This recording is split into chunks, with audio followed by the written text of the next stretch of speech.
would be concerning and maybe set a precedent moving forward. If you had plans to be outside, you might hit a couple of these little passing showers.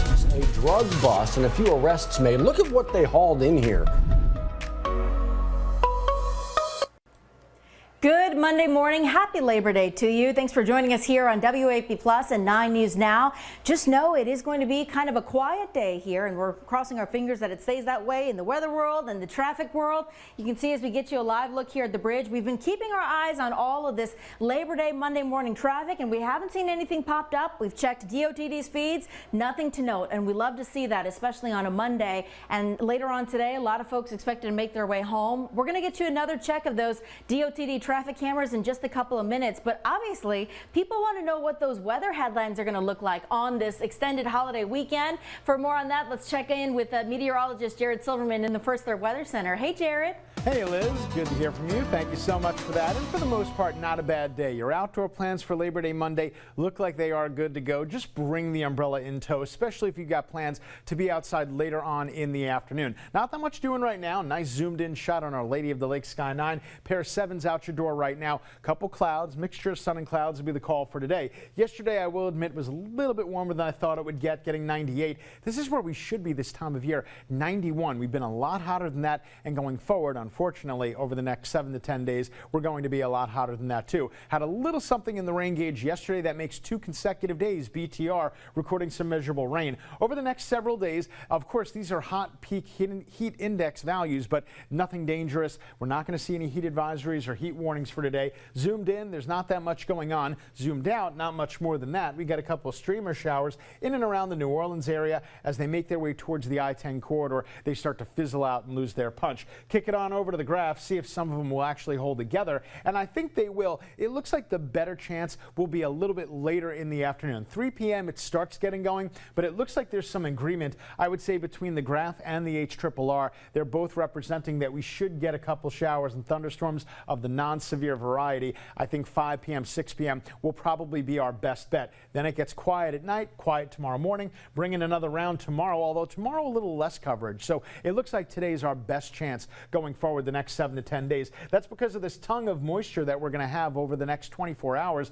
Short-lived, though, more dry, stable air starts to filter in from the east, and that's going to lower our chance of rain. The rain amounts over the next 48 hours, nothing earth-shattering, and you can see the HRRR definitely the aggressor here, probably going to be a little bit less than that. Matter of fact, the WPC certainly not bullish on our rain amounts over the next 7 days. It's good that we're going to get a little bit something, but certainly that's not going to be a drought buster. Out to the tropical Atlantic, doesn't look that noisy as we look at the satellite, but we got a couple names, couple waves. Gert and Katia are a few of them, and then going out towards that high chance that you see with that Atlantic wave Invest 95L. And right now, doesn't look like it's a threat to the Gulf. We're going to keep a very watchful eye on it just to see how close to the east coast it gets. Again, that's going to take another week or so. That should become the next name, and that would be the L name, Tropical Storm Lee, as we are getting right into the thick of things as far as peak hurricane season. Culminating on September 10th, you are here right near the top of that graph, but it sharply declines after that. So a couple more weeks, we're going to get closer to the finish line. High 95 today. Again, 60% chance in the afternoon. That makes today our best chance for showers and storms. 30% in the evening, 0 once it gets dark outside, and an overnight low, mild and muggy at 76 degrees. I wish I had better news than the 10-day, but with this lack of rain on the back end of the 10-day, we're still going to be living with those upper 90s for at least the foreseeable future. But again, that's mid-September. You got to think that first really good cold front is not that far away. And Liz, we're just trying to get to the finish line on this very hot summer. Heat, a record-breaking summer. We appreciate you staying on top of it. In the traffic world, getting you a look at I-10 at City Place here. You can see a measly couple of cars traveling along here on this Monday morning, Labor Day. Again, it's expected to be quiet today as a lot of folks not working. A lot of state offices, government agencies all closed today. Remember, everything's going to pick back up tomorrow. Johnny Asian will be back to give us that full traffic picture tomorrow. In the meantime, we're going to keep an eye on anything in the traffic world to let you know if any of that impacts your drive.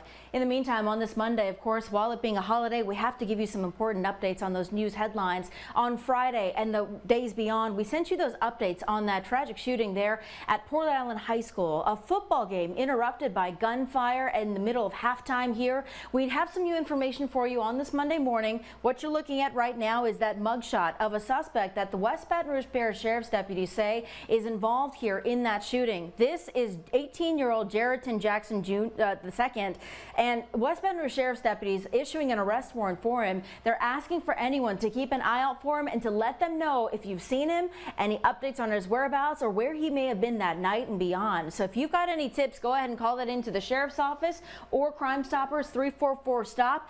This double shooting ended up deadly. A 16-year-old, we now know who that victim is. 16-year-old Jacoby Queen was the person shot and killed at that game. We're also told another person shot. 28-year-old Bracia Davis injured in that shooting, shot in the arm. Now, investigators are still combing through the evidence that they have there. A lot of deputies were already out at that game. They had extra reinforcement on standby. But if you happen to be attending that game, you happen to be there, you took photos or videos of the incident, if you look at the bottom of this story, you'll see statements from the West Baton Rouge Parish Schools, and you'll see a place for you to upload any pictures or videos from that incident. They're still combing through the data, but they're asking for help, any clues that'll help them get some more answers in this investigation. Again, scroll to the bottom of that story to submit those photos and videos that can really help investigators get to that next step.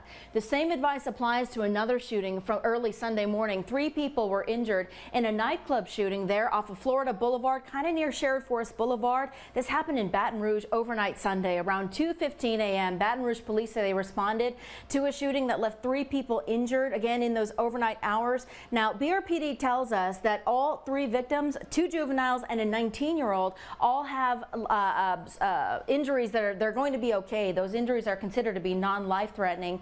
Again, if you have any details about this shooting, police are asking for it because right now there's no suspect or there's no motive in this shooting. Keep your eyes out. Maybe you live around the area and you heard something, or maybe you saw a vehicle, maybe you saw something that can really help them out here. So again, we're going to keep you posted as we get new information on this.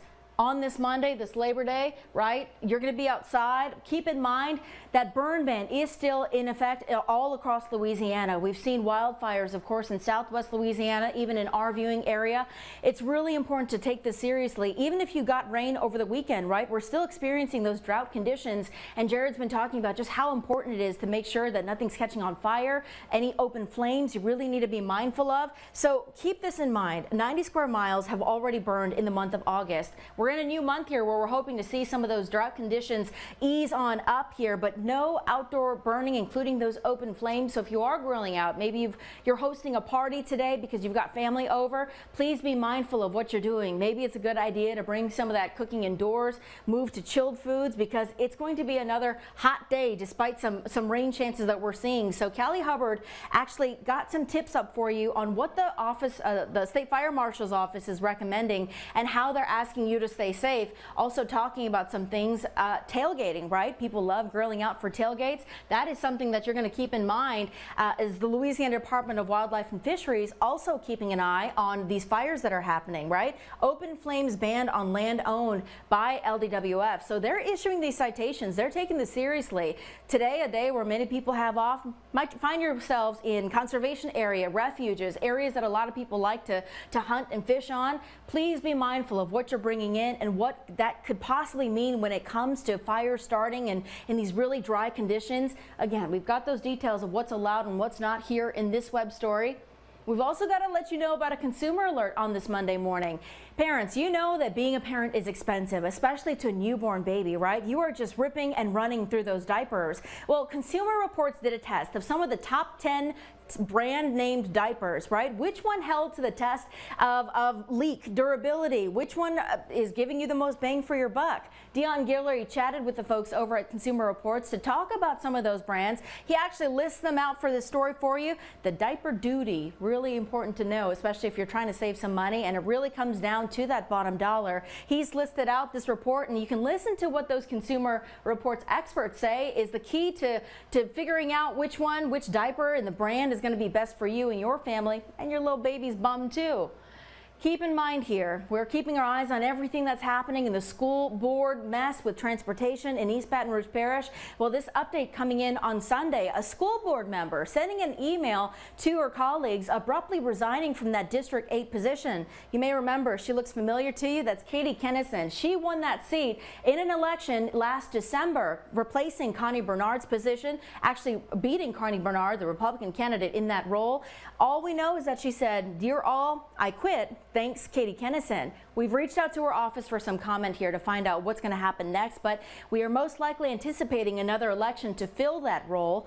This comes amid all of the transportation issues with the East Baton Rouge Parish school system. We're going to stay on top of that and stay on top of this and let you know exactly what those next steps are for that election to fill the role. Heads up here, if you enjoy art, today may be a good day to get involved with this. Breck is offering a special program called the Big Sketch Project. If you like to dabble in maybe drawing, chalk art, whatever it is, this is a time to flex your creative muscles. So if you're interested, all you have to do to join is go visit www.breck.org.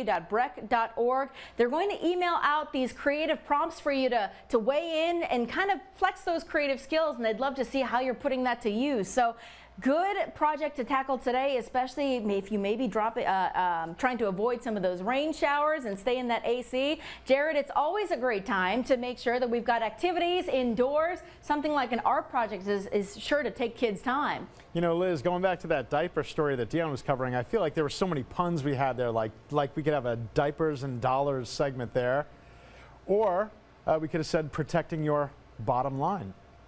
Jared, I think you're on to something. These are names of some podcasts that could really take off here. Spoken from a true parent himself, how many diapers do you think you've gone through in your lifetime of your baby? Yeah, absolutely. No doubt about that. And you know what, on this Labor Day, hopefully a lot of the parents aren't laboring too much, and it's just us that are working on this day.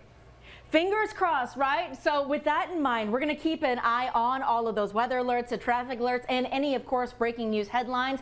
Make sure you download the WAFB News app, and Jared's got the latest. He's sending out those forecasts to the WAFB weather app, too. Free. It's a great resource. Thanks for joining us here. We'll see you in 10 minutes.